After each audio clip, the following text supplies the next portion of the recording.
With all today's action from the Rugby World Cup in half an hour, this is ITV1.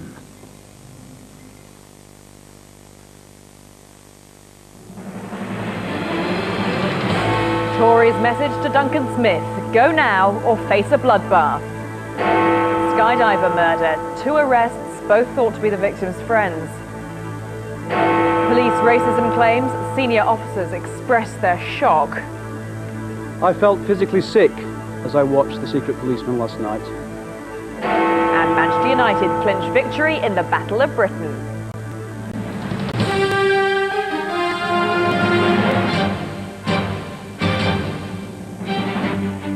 The ITV News with Katie Derham. Good evening. The Conservative leader Ian Duncan Smith today got the knock on the door he must have been dreading. In walked his party's chief whip with a message. ITV News broke the story of the contents of that message on our evening news. It was, if you don't stand down, you'll face a bloody battle for control. Mr. Duncan Smith then went to see his shadow cabinet and told them he was staying and fighting. Let's go to our political editor, Nick Robinson, who's at the Conservative Party headquarters now. Nick. Is it more damaging to keep Ian Duncan Smith or to push him out? That's the question that's been facing Tory MPs for weeks now. But as more and more of them appear to be making up their minds that it is time for him to go, he was faced with a choice today: to fight or to quit. Ian Duncan Smith. The smile said it all. If only it was his MPs cheering him on, not Labour MPs rubbing salt into an open Tory wound. I'm afraid, unfair as it is and unkind as it is, that if we go into the election with Ian Duncan Smith as leader, we may have almost as bad a result as the last 2 elections, which would be really awful, particularly as the Labour Party is so weak at the moment. That warning triggered panic amongst Tory MPs, coming as it did from a man who gave the party £5 million before the last election. Support for Ian Duncan Smith was slipping away by the hour. Which is precisely what this man, David McLean, the Tory chief whip, told his leader: either walk away or face a bloody battle for your job. Moments later, Ian Duncan Smith told his shadow cabinet, I'm staying, I've earned that right, I'm sticking to the job. On tonight's ITV Evening News, I challenged Michael Howard about this latest crisis. There's just one fact in this story that is relevant, and that fact is that there have not been 25 names submitted. It's another fact, which is 3 sources have told me, Mr. Howard, that the Tory chief whip went to the Tory leader today and said, I'm sorry, you're losing the support of your party and you should go to save yourself a bloody battle. Well, I'm not talking about anonymous sources. What I do want to talk about are the things which really matter to my constituents. We know, for example, that there is a huge increase in GP vacancies. What they want to know, Mr. Howard, is whether this party can stick together, don't they? And what they want to know is whether you are ready to take the leadership of this party, because the party appears to have lost confidence in Ian Duncan Smith. I want to be Chancellor of the Exchequer with Ian Duncan Smith as Prime Minister. Tonight, Tories have to decide whether Ian Duncan Smith should join William Hague in the ranks of leaders who never made it. Nick, the Tory chief whip seems to be denying your story. What's really going on here? Well, initially he called it a fantasy, Katie, in a statement that he released, but tonight the Tories are accepting there was a meeting and blunt truths were given, not because the chief whip was acting as an assassin, he was acting as an honest friend. Look, Ian, I believe he was saying, you haven't got the support. This is a moment you could choose to walk away. Ian Duncan Smith's reaction, though, was, if they're coming for me, let them come for me under the rules. If they get those 25 names, maybe I'll consider my position. But until then, I fight on.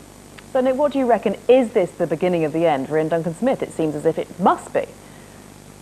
Well, they can't go on like this, Katie, day after day. But having said that, of course, it isn't news headlines that get rid of Tory leaders. It isn't days of crisis and rumours. It is the rules. It is Tory MPs choosing to write and saying that they want a leadership contest. And until and unless they do, he will stay in that job. What I think is changing now is that people who are even his supporters are saying, we simply can't go on like this. Let's have done with it. Let's have the contest.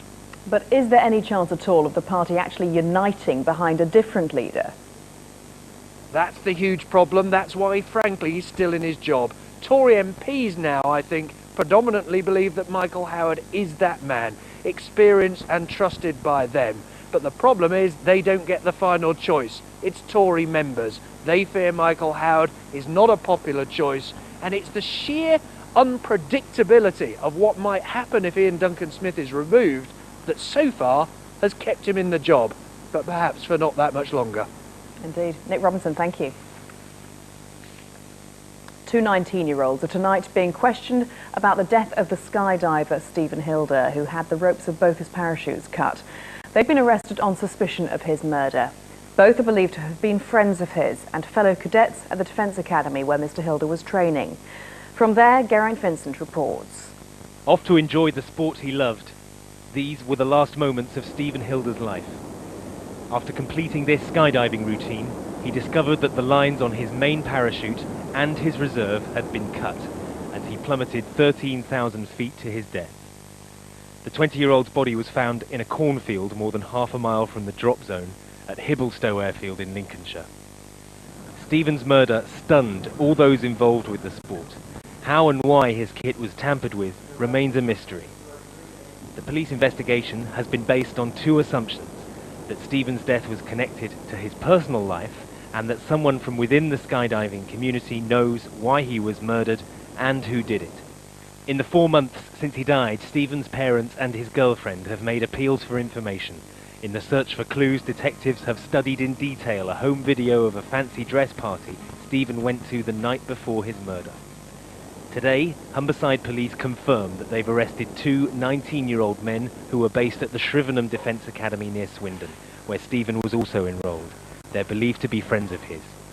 This inquiry is still far from over. Police have renewed their appeal tonight for anyone with any information concerning Stephen's death to come forward. The two murder suspects, meanwhile, are being questioned at separate police stations in the Humberside Force area. Geraint Vincent, ITV News, Shrivenham. Their racist behaviour shocked their bosses and millions of television viewers. Today, 5 policemen resigned from their forces because of last night's documentary. 3 others have been suspended. One senior officer called them racist delinquents and their behaviour sickening. The Home Secretary David Blunkett called it absolutely horrendous. Tim Rogers reports. It is an image that has shocked the police service to its core. The racist behaviour of this recruit from North Wales so appalled the Deputy Chief Constable, he could hardly contain his anger. I felt physically sick as I watched The Secret Policeman last night, and I suspect some of you did. Robert Pulling was a raw recruit who had never walked the streets unsupervised or dealt with an incident unchecked. He had not finished training nor been exposed to the prevalent culture of North Wales Police. But all of that is scant comfort this morning. Pulling has shamed his colleagues, his uniform and the service. He is a disgrace. But in the ranks there were more with shocking views. I class them as one thing and that's it, packers. Most blacks in London carry drugs and had offensive weapons. It is amazing that none of the backing lads wear seatbelts, so they're all getting it tomorrow if I see any. Such remarks have so appalled the Deputy Chief Constable in Greater Manchester, he's promised an uncompromising response. We are going to be quite ruthless in what we do. We're going to adopt tactics that will expose people, that will root them out. And I think we're going to have to be judged by the results. And from the inside, there will be those who are watching closely. What you've got to bear in mind then is how many other people have gone through similar training courses who haven't been discovered and are actively serving as police officers.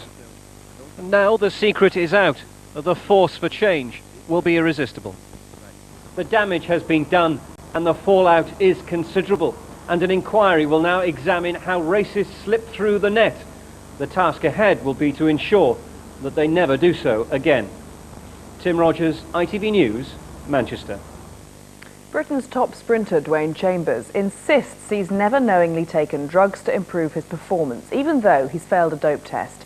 It's believed the test was for the new and previously undetectable steroid THG. it isn't just his future that could be in jeopardy. Next summer's Olympics in Athens could potentially be at risk, as our sports editor Tim Ewart explains.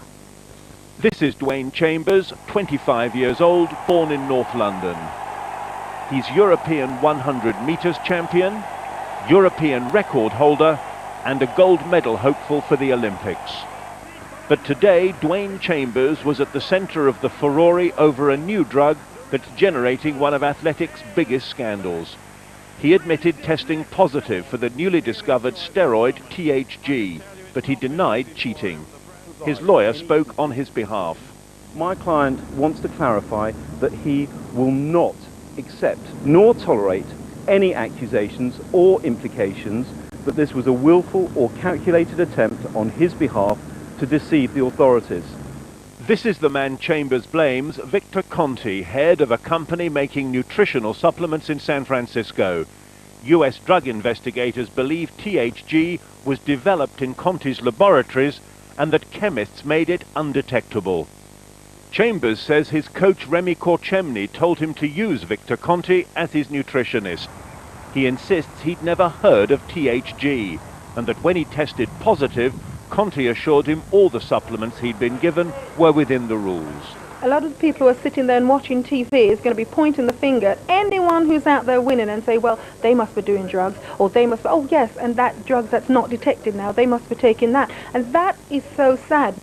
20 other athletes have reportedly tested positive, and hundreds of urine samples from this year's World Championships will be re-examined. As the Olympics approach, the THG affair is gathering an ominous momentum. Tim Ewart, ITV News. Still to come on the programme tonight, what Diana's brother had to say about that vile letter. Well, first of all, it is obviously private correspondence that's been taken out of context and out of time. And how Phil Neville became a Battle of Britain hero. Those stories and more when we come back.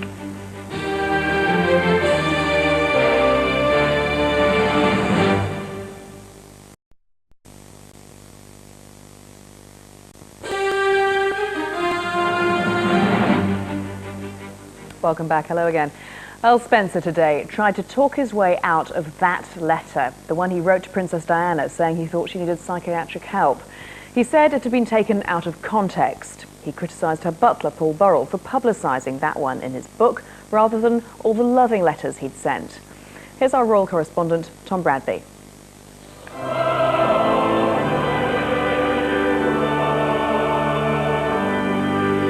At Princess Diana's funeral, he was the heartbroken brother defending a sister's memory. Above all, we give thanks for the life of a woman. I'm so proud to be able to call my sister the unique, the complex, the extraordinary and irreplaceable Diana. But Paul Burrell claims his words to her in private were often very different. In a letter, Spencer allegedly wrote, "I pray that you are getting help for your mental problems. I know how manipulation and deceit are parts of the illness." Diana was, by common consent, at a very low ebb just 2 months after the divorce settlement. He goes on, "I long ago accepted that I was a peripheral part of your life. It's easier for me, as I view the consternation and hurt your fickle friendship has caused so many." Spencer was in Canada today promoting an exhibition on his sister's life. Well, first of all, it is obviously private correspondence that's been taken out of context and out of time. And I suppose all the loving letters I sent don't have the salability that this one, which is trying to help her. It's a genuine attempt to help her when she was at her most complex. As I said, that's a word I used in my funeral oration. And the pressures on Diana were huge and immense. And there was a stage where I felt that, that things needed to be addressed. The Spencers have always said they felt they had to say things to Diana no one else was prepared to, and sometimes there were very serious rows as a result. Other former friends of Diana, including Fergie, have refrained from comment on all Burrell's claims. I think it's a very difficult subject for me to get into. What isn't in doubt is that this is proving another very difficult week for the monarchy. Tom Bradby, ITV News. The Prime Minister says he'll try to get more details released of the scale of the IRA's latest weapons decommissioning. In Parliament today, Mr Blair told MPs he's working on publishing the numbers and types of weapons put out of use. He acknowledged the lack of detail was the reason the Ulster Unionists couldn't agree to progress in the peace process. Mr Blair also talked today about Guantanamo Bay. He said a decision will be taken soon about whether Britons held there by America will be returned for trial. That would happen, he said, if the United States didn't ensure acceptable trial procedures. And a new interactive classroom programme has been launched to warn children of the dangers of internet chat rooms. The scheme's backed by the Metropolitan Police. Football now, and the Battle of Britain for points and pride went to Manchester United in their Champions League match against Rangers, but it was close. United won 1-0. Phil Neville, the perhaps unlikely scorer. A happy return for his manager Sir Alex Ferguson to his former club too. Harry Smith reports from Ibrox. This was the first time these two giants of British football have met in a competitive match. It took Manchester United just 5 minutes to make their mark. Phil Neville with his first Champions League goal in 5 years. There was at least one Glaswegian with cause to celebrate at Ibrox. Rangers weren't going to go down without a fight, but they just couldn't find the cutting edge, and only a desperate goal line clearance prevented further Rangers' misery before half-time. The pace stepped up in the second half, Ruud van Nistelrooy shooting just wide, and Rangers came close to scoring time and again. But it just wasn't their night. The one consolation for them, they will have a chance for revenge when the two sides meet again at Old Trafford in 2 weeks' time. So only one goal in it, but that's enough to secure the 3 points Manchester United badly wanted from this match. This tournament still has a long way to run, but now that they've won the first round of this battle for Britain, it's the United supporters who go home happy tonight. Harry Smith, ITV News, Glasgow. And Chelsea produced a great comeback to beat Lazio after ending the first half 1-0 down. The multimillionaires equalised 12 minutes after the break with a fantastic goal from Frank Lampard. A few minutes later, the Romanian striker Adrian Mutu scored the winner to send Chelsea top of the group. It finished 2-1. I'll be back in a few minutes with a reminder of the headlines. First, let's join ITV newsrooms around the country for the news where you are.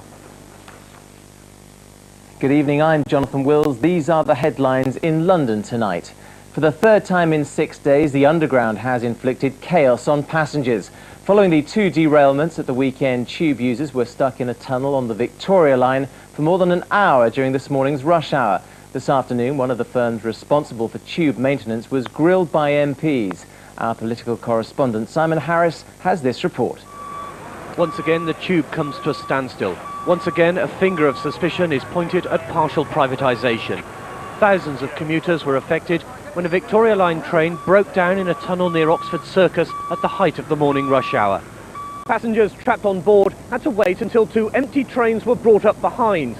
Only then could they get safely through the carriages to the platform without walking on the track. It was a drama which lasted 90 minutes.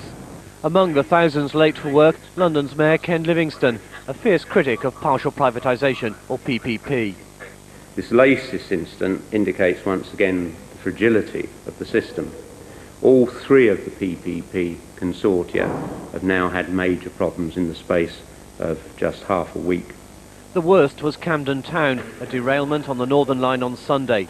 Maintenance on this part of the network is done by Tube Lines, a consortium which includes the controversial rail contractor Jarvis among its shareholders. Jarvis has recently abandoned its contracts on mainline railways. Today, a senior manager was being put on the spot by MPs. Why should Londoners have any confidence in a consortium that involves Jarvis when you've already admitted that you're not interested in maintenance of track on heavy rail? There's no reason why they shouldn't have confidence because, as I say, our track record examined objectively is comparable with our peers. Tomorrow, some of the key players in what has been a shameful week on the Underground will be called to account before an emergency sitting of the London Assembly. At City Hall, this is Simon Harris for London Tonight.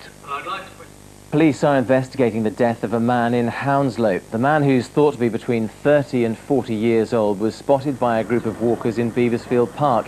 He'd suffered wounds to the stomach. Police have now closed the park for further investigation. They say they're treating the death as suspicious. Meanwhile, the Met has unveiled a major change in the way it handles information relating to people involved in disasters. Its Central Casualty Bureau now has an improved computer system. The Twin Towers disaster highlighted problems with the old operation when Scotland Yard struggled to cope with 1,100 calls an hour. The new bureau can handle 80% more inquiries than before. And links are important. If we have someone that's saying they've lost a friend or a relative, or they think they might have been involved, and we've got information about someone that's been found in a hospital somewhere, then it's easy using Homes 2 and the Casualty Bureau facility to tie those up and get back to the person that's made the inquiry and tell them that their relative is safe and sound and at this location. The sting in the tail of London's record-breaking summer has now been revealed. Thames Water is having to tap into emergency reservoirs to combat a shortage of supply following months of dry weather. It's had to act because the wet autumn vital for replenishing stock has so far failed to materialise. This report from reporter Damon Green. Difficult to believe on a day like today that London is in the grip of a water shortage. This water fell as rain 6 years ago somewhere on the Chiltern Hills, and today it's being pumped from emergency reserves 200 feet below North London. 140,000 tonnes of it each day, which we now rely on to stop the capital from running dry. Londoners are being advised not to waste it. They were very good during the summer. They used water wisely. They cut down on the use of hose pipes and that sort of thing. And we're asking them to carry on doing that. We don't expect them to be using hose pipes to water gardens now, but if you've got to wash your car, please use a bucket. London's water authorities can cope with a dry summer, but only because they can normally rely on a wet autumn to restore the balance. But while the soaring temperatures may now be just a distant memory, the change in season hasn't brought enough rainfall to replenish the supply. At this reservoir in North London, the water has visibly sunk. Where once it would be 70 feet deep, now the level has dropped by 25%, so that even as November approaches, we're still paying for the pleasures of a hot, dry summer. September and August, they were the driest since records began in 1940, so we are talking exceptionally dry. And so far this month, in October, we've only had about 14% of the normal rain we get, and it's already, what, the 22nd, so it has been exceptionally dry. Thames Water say that just an average winter's rainfall will repair the damage caused by a dry summer, but if London's population continues to expand and demand for water continues to grow, they're going to have to find other ways to make sure that when you turn the tap on, something comes out. In North London, this is Damon Green for London Tonight. Police outnumbered protesters who showed support this afternoon for two demonstrators spending a second day above the main entrance to the Royal Courts of Justice in central London. They're from Fathers for Justice, which campaigns for children to see both parents and grandparents when couples separate. The court's business hasn't been affected, but this evening police officers are still trying to coax down the two men who've shed the Batman and Robin costumes they've been wearing. Well, the reality is, at the moment, although the law itself is gender neutral, in reality the practice of family law that's emerged in the United Kingdom over the past 15 years has resulted in institutionalised discrimination against fathers in the family courts. Well, that's all from us for the moment. We're back with bulletins during GMTV from 6:30 tomorrow morning. Now back to the ITV News and Katie Derham. Hello again. Tonight's headlines. The Conservative Chief Whip has warned Ian Duncan-Smith that if he doesn't stand down as a leader, he'll face a bitter battle. Two 19-year-olds are being questioned about the death of Stephen Hildur, whose parachute was sabotaged. And 5 policemen have resigned over racist behaviour revealed in a television documentary. And that's it tonight. Next on the ITV News channel, Ian Duncan-Smith taking on Mr Blair in Prime Minister's questions as he struggles for his own survival. But from me and the rest of the team here, good night.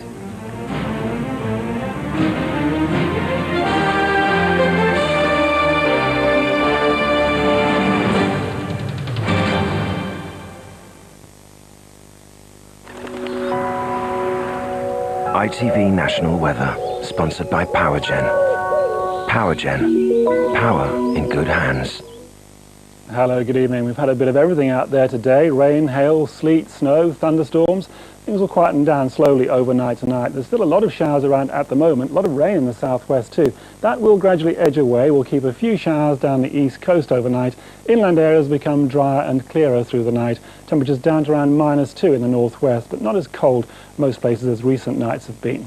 Tomorrow, a brighter day. Still expect a lot of showers down the east coast, I think, especially the northeast there. The further west you are, the brighter the skies will be. Only very isolated showers. Many places dry in the west tomorrow and fairly bright too.